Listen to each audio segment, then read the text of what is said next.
భద్రాచలంలో ప్రేమ జంటకు ఒక షాకింగ్ సందర్భం ఎదురైందనే చెప్పాలి. ఒక లాడ్జ్ సిబ్బంది ఒక ప్రేమ జంట మీద వేధింపులకు పాల్పడ్డారు. ఆ ప్రేమికులకు తమకు సంబంధించినటువంటి న్యూడ్ వీడియోలు పంపి ₹1,00,000 డిమాండ్ చేశారు. ప్రేయస్తో ఏకాంతంగా ఉన్న వీడియోలు చూసి ఆ ప్రియుడు కంగు తిన్నాడు. లాడ్జిలో సీక్రెట్ కెమెరాలతో వీడియోలు రికార్డ్ చేశారు. ఇటీవల శ్రీ రఘురామ రెసిడెన్సీలో ఆ ప్రేమ జంట గడిపినట్లుగా తెలుస్తోంది. ప్రేయసి బంగారం అమ్మి మరీ డబ్బులిచ్చాడు ఆ ప్రియుడు. ప్రేమికులను మళ్లీ వేధింపులకు గురి చేశారు ఆగంతుకులు. ఇక చేసేదేమీ లేక ఆ ప్రేమ జంట పోలీసులను ఆశ్రయించింది. మొత్తం సినిమా ఫక్కీలో జరిగినటువంటి ఘటన మనం చూస్తున్నాం. ఒక ప్రేమ జంట ఒక లాడ్జిలో టైం స్పెండ్ చేస్తే అక్కడ ఆ లోపల ఏకాంతంగా ఉన్న వాళ్ళిద్దరికీ సంబంధించినటువంటి వీడియోను ఆ లాడ్జ్ వాళ్ళు పంపించి డబ్బులు డిమాండ్ చేసినటువంటి ఘటన. ఒక్కసారిగా వాళ్ళు షాక్కు గురయ్యారు. అయితే ఇక చేసేదేమీ లేక చేతిలో డబ్బులు లేక ప్రేయసి తన గర్ల్ ఫ్రెండ్ బంగారాన్ని అమ్మి మరీ డబ్బులు ఇస్తే లేదు తర్వాత మళ్ళీ డబ్బులు అడిగినట్లుగా తెలుస్తోంది. ఆ డబ్బులు సరిపోవు, ఇంకా డబ్బులు కావాలని. ఈ నేపథ్యంలో ఇక చేసేదేమీ లేక ఇది ఇలాగే కొనసాగుతుందని అర్థమయ్యి పోలీసులను ఆశ్రయించినట్లుగా తెలుస్తోంది ఆ ప్రేమ జంట. డీటెయిల్స్ మా ప్రతినిధి పెట్రిషియాని అడిగి తెలుసుకుందాం. పెట్రిషియా, అంశానికి సంబంధించి ఫుల్ డీటెయిల్స్ మా ప్రతినిధి ఉదయ్ అడిగి తెలుసుకుందాం. ఉదయ్, డీటెయిల్స్ ఎలా ఉన్నాయి? ఇప్పుడు ఆ ప్రేమ జంట పరిస్థితి ఏంటి? పోలీసులు ఏం చర్యలు తీసుకుంటున్నారు అసలు దీనికి సంబంధించి? దక్షిణ సాకేతపురిగా పరమ పావన పవిత్ర పుణ్యక్షేత్రం బాసిల్లినటువంటి పట్టణంగా పేరొందిన భద్రాచలం పట్టణంలో దారుణ ఘట్ట చోటు చేసుకుంది. పట్టణంలోని శ్రీ రఘురామ రెసిడెన్సీలో ఈ ఏడాది మే నెలలో ఏకాంతంగా ఉన్నటువంటి ఓ ప్రేమ జంట వీడియోలను లాడ్జికి సంబంధించిన సిబ్బంది సీక్రెట్ కెమెరా అమర్చి వీడియోలు తీయడం, ఆ తర్వాత కొద్ది కాలానికి ఓ ఇన్స్టాగ్రామ్ అకౌంట్ ద్వారా ప్రేమ జంటను సంప్రదించడం, సదరు వీడియోలను ప్రేమ జంటకే పంపించడంతో ఒక్కసారిగా కంగు తిన్నటువంటి ప్రేమ జంట తీవ్రమైనటువంటి ఆందోళన గురైంది. ఈ నేపథ్యంలో ఒక ప్రైవేట్ నెంబర్ నుంచి లాడ్జికి సంబంధించినటువంటి వీడియోలు చిత్రీకరించినటువంటి ఆగంతకులు మళ్లీ ఫోన్ కాల్ ద్వారా సంప్రదించారు. ₹1,00,000 ఇవ్వాలని డిమాండ్ చేశారు. లేని పక్షంలో ఏకాంతంగా ఉన్నటువంటి ఆ వీడియోలను సామాజిక మాధ్యమాల్లో పోస్ట్ చేస్తామంటూ కూడా ప్రేమ జంటలను తీవ్రమైనటువంటి మానసిక ఆందోళనకు గురి చేశారు. ఈ నేపథ్యంలో ఏం పాలుపోని స్థితిలో అటు ఆగంతకులు చెప్పినటువంటి డిమాండ్ మేరకు సొమ్మును విడతల వారీగా చెల్లించారు ప్రేమ జంట. అయితే ఆ తర్వాత మళ్ళీ తరచూ ఫోన్ చేయడం, వీడియోలను సామాజిక మాధ్యమాల్లో పెడతామంటూ పోస్ట్ చేస్తామంటూ కూడా మళ్ళీ బెదిరించడం, మళ్ళీ డబ్బు డిమాండ్ చేయడంతో ఏం చేయలేని స్థితిలో ప్రేమ జంట గత కొద్ది కాలం క్రితం భద్రాచలం పోలీసులను ఆశ్రయించింది. పోలీసులకు ఫిర్యాదు చేసింది. జరిగినటువంటి ఘటనకు సంబంధించినటువంటి పూర్తి ఆధారాలను, ఇన్స్టాగ్రామ్ అకౌంట్ ఐడీలను కూడా ప్రస్తుతం పోలీసులకు సంబంధించినటువంటి ఫిర్యాదులు కూడా పేర్కొంది. వెంటనే రంగంలోకి దిగిన పోలీసులు సదరు ఘటనపై పూర్తి స్థాయిలో లోతైన దర్యాప్తు అయితే చేస్తున్నారు. ప్రస్తుతం శ్రీ రఘురామ రెసిడెన్సీ యొక్క మేనేజర్ భార్గవ్తో పాటు యజమాని వెంకటరామరెడ్డిపై కూడా కేసు నమోదు చేశారు భద్రాచలం పోలీసులు.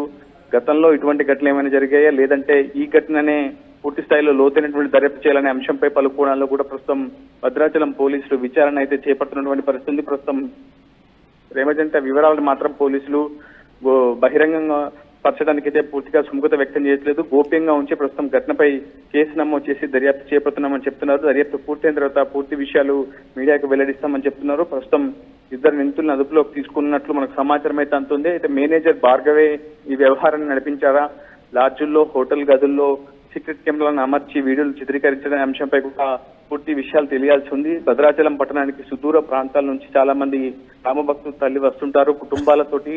అదేవిధంగా ప్రేమికులు కూడా చాలా పెద్ద ఎత్తున రాముల వారి దర్శనం కోసం తల్లి వస్తుంటారు. ఆ నేపథ్యంలో భద్రాచలం పట్టణంలో హోటల్ గదులు తీసుకోవడం, లాడ్జుల్లో బస చేయడం వంటివి జరుగుతుంటాయి. ఈ నేపథ్యంలో ఈ జరిగినటువంటి ప్రేమ జంట ఏకాంతంగా ఉన్నటువంటి వీడియోలను చిత్రీకరించడం మాత్రం ప్రస్తుతం అందరినీ కూడా కలవరానికి గురి చేస్తుంది. ప్రధానంగా రామభక్తులు తీవ్రమైనటువంటి ఆందోళన అయితే నెలకొంది. ప్రస్తుతం ఈ ఘటనపై పోలీసులు అయితే లోతైన దర్యాప్తు చేస్తున్నారు. నందు రైట్, థ్యాంక్ యూ ఉదయ్. మొత్తం మీద భద్రాచలంలో ఈ శ్రీ రఘురామ రెసిడెన్సీ అనేటువంటి ఒక చిన్న హోటల్ చేసినటువంటి నిర్వాహకం ఇప్పుడు చర్చనీయాంశంగా మారింది. ఇక్కడ రెండు కోణాల్లో ఖచ్చితంగా దీన్ని చూడాలి. మొట్టమొదటిది ఇప్పటి వరకు ఉదయ్ చెప్పినట్లుగా ఈ హోటల్స్లో సీసీ కెమెరాలు ఏర్పాటు చేయడం అనేది, అంటే సీక్రెట్గా రూమ్స్లో కెమెరాలు ఏర్పాటు చేయడం అనేది, సీసీ కెమెరాలు తప్పు కాదు, సీక్రెట్గా రూమ్స్లో కెమెరాలు ఏర్పాటు చేయడం అనేది ఖచ్చితంగా తప్పు. కఠిన చర్యలు తీసుకోవాలి. ఎవరెవరో వస్తుంటారు, భద్రాచలం స్వామివారి దర్శనం కోసం వస్తుంటారు, ఏదైనా పనుల మీద వస్తుంటారు. వచ్చిన వాళ్ళు లేదంటే పనుల మీద కాకపోయినా ఇలా ప్రత్యేకంగా స్పెండ్ చేయడానికే రావచ్చేమో. కారణం ఏదైనా సరే ఇలా రికార్డ్ చేసి వాళ్ళని ఇబ్బంది పెట్టి వాళ్ళ ప్రైవసీకి భంగం కలిగించి, అందులోనూ కుట్ర కోణంలో వాళ్ళు వ్యవహరిస్తున్నటువంటి తీరు ఎంత దారుణంగా, డబ్బులు అడిగి వాళ్ళని బెదిరించి, ఒకవేళ నిజంగా డబ్బులు ఇవ్వలేని పరిస్థితుల్లో ఎవరైనా కంగారు పడి ఏదైనా చేసుకుంటే ఎవరిది బాధ్యత? ఎన్ని నిండు ప్రాణాలు ఇలా బలి కాలేదు, ఎన్ని జీవితాలు ఇలా నాశనం అయిపోలేదు. ఆ హోటల్ని ఖచ్చితంగా మూసివేయాలి. ఇక రెండోసారి వాళ్ళు హోటల్ తెరవకుండా కఠినమైన చర్యలు తీసుకోవాలి. పూర్తిగా విచారణ జరిపి ఆ ఓనరా మేనేజరా ఎవరిది ఇందులో బాధ్యత ఉందో వాళ్ళ మీద ఖచ్చితంగా క్రిమినల్ చర్యలు తీసుకోవాల్సిన అవసరం ఉంది. క్రిమినల్ యాక్ట్ నమోదు చేయాలి, వాళ్ళ మీద కఠిన చర్యలు తీసుకోవాలి. అలాగే మిగతా హోటల్స్ ఇలాంటివి ఏవైతే ఉంటాయో వాటి మీద ఖచ్చితంగా అప్పుడప్పుడు పోలీసులు కానీ వ్యవస్థలు, సంబంధిత వ్యవస్థలు ఖచ్చితంగా ఒకసారి పర్యవేక్షించాలి. అక్కడ రైడ్ చేయాలి, ఏం జరుగుతుంది పరిస్థితి. ఇంకేమైనా ప్రైవసీ అనేది లేదంటే మేజర్లు అయినటువంటి యువకులకు చట్ట ప్రకారం కొన్ని హక్కులు ఉన్నాయి. అవి కాకుండా ఇంకా అసాంఘిక కార్యకలాపాలు ఎన్నో జరుగుతూ ఉంటాయి. అలాంటి విషయాల్లో ఖచ్చితంగా కఠిన చర్యలు తీసుకోవాలి. ముఖ్యంగా ఇంకేమైనా అక్కడ యాక్టివిటీస్ జరుగుతున్నాయో చూడాలి. ఇలాంటి సీక్రెట్ కెమెరాస్ ఇంకా ఏమైనా పెట్టారా ఎక్కడైనా సరే అనేది చెక్ చేయాలి ఖచ్చితంగా. ఇది హోటల్ తరపు నుంచి చూస్తే ఒక కోణం.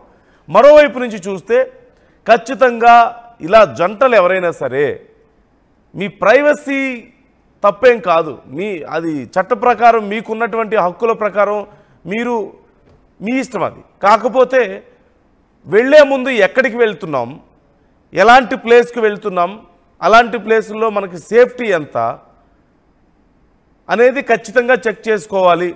ఇవాళ రేపు పెద్ద పెద్ద హోటల్స్లోనే, 5 స్టార్ హోటల్స్లోనే చాలా సందర్భాల్లో ఇలాంటి ఇన్సిడెంట్స్ జరుగుతున్నాయి. సీక్రెట్గా కెమెరాలు పెట్టి రికార్డ్ చేయడమో, ఇంకేదైనా పర్సనల్ ఇన్ఫర్మేషన్ తెలుసుకొని వారిని బెదిరించడమో, లేదంటే ఇంకో రకంగా ఇబ్బంది పెట్టడం, ఇలాంటివన్నీ జరుగుతున్నాయి. పకడ్బందీగా సిబ్బంది ఉండి పకడ్బందీగా చర్యలు తీసుకునే పెద్ద పెద్ద 5 స్టార్ హోటల్స్లోనే ఇవాళ రేపు చాలా ఇన్సెక్యూర్గా ఉండాల్సిన పరిస్థితి కొన్ని సందర్భాల్లో. అలాంటిది ఇలాంటి చిన్న చిన్న లాడ్జిల్లో ఎవరు రెస్పాన్సిబిలిటీ, ఎవరు సమాధానం చెప్తారు? అక్కడ డిసిప్లిన్ ఏముంటుంది, ఏం మెయింటెనెన్స్ ఉంటుంది అక్కడ? కాబట్టి ఖచ్చితంగా యువకులైనా సరే, టూరిస్టులైనా సరే, ఎవరైనా సరే ఒక ప్లేస్లో మీరు స్టే చేసేటప్పుడు ఆ ప్లేస్ హిస్టరీ ఏంటో చూడండి, రేటింగ్స్ చూడండి. ఇవాళ రేపు ఆన్లైన్లో ప్రాపర్గా డీటెయిల్స్ మెయింటైన్ చేసే చిన్న చిన్న ప్లేస్లు కూడా చాలా మంచివి ఉన్నాయి. కాబట్టి ఎక్కడ పడితే అక్కడ స్టే చేయడానికి మీరు ఫస్ట్ ఆఫ్ ఆల్ రెడీగా ఉండొద్దు. దగ్గరలో ఉందనో, చీప్గా వస్తుందనో, చివరికి ఇలా జీవితాల మీదకి తెచ్చుకునే అవకాశం ఉంటుంది, ప్రాణాల మీదకి తెచ్చుకునే అవకాశం ఉంటుంది ఇలాంటి వాళ్ళ వల్ల. గతంలో మనం చూసాం, ఒక విదేశీ పర్యాటకురాలు ఇలాంటి ఒక లాడ్జ్లో స్టే చేస్తే అక్కడ ఆ లాడ్జ్లో ఉండేటువంటి సిబ్బంది ఆ యువతి మీద అత్యంత దారుణంగా అత్యాచారానికి పాల్పడిన ఘటనలు ఎన్ని లేవు? యువకులు వస్తే యువకుడిని అక్కడ వాళ్ళు మత్తుమంది ఇచ్చో లేదంటే కొట్టి వాళ్ళని బెదిరించో యువతుల మీద దాడులు చేసిన, లైంగిక దాడులు చేసిన సందర్భాలు ఎన్ని లేవు? అంతెందుకు ఇలా రికార్డ్ చేసిన సందర్భాలు కూడా అనేకం ఉన్నాయి కదా సీక్రెట్ కెమెరాల ద్వారా. సో ఎక్కడ స్టే చేస్తున్నాం అనేది ఖచ్చితంగా ఇంపార్టెంటే. It should be very decent. ఖచ్చితంగా డబ్బులు అనేది ఇంకొక 1000-2000 ఎక్కువైనా సరే జాగ్రత్త తీసుకోండి. లోపలికి వెళ్ళిన తర్వాత ఇప్పుడు ఇవాళ రేపు ఇంటర్నెట్లో కూడా మీకు టిప్స్ అవైలబుల్ ఉంటాయి కదా, 2-వే మిర్రర్స్, 1-వే మిర్రర్స్ ఎలా చెక్ చేసుకోవాలి, కెమెరాస్ ఉంటే ఎలాంటి మనకి అక్కడ ఉంటాయి, పరిస్థితులు ఉంటాయి, ఎలా చెక్ చేసుకోవాలి, అన్నిటికి సంబంధించి చూసుకోవాలి. అది కేవలం జంటలకు సంబంధించిందే కాదు, అది ఫ్యామిలీ అయినా సరే, ఎవరైనా సరే, ఎవరి ప్రైవసీ వాళ్ళకు ఉంటుంది. అలాంటివి ఏమైనా ఉంటే వెంటనే చర్యలు, పోలీసులకు కంప్లైంట్ ఇవ్వాలి, వాళ్ళ మీద ఖచ్చితంగా కఠిన చర్యలు తీసుకోవాల్సిన అవసరం ఉంటుంది.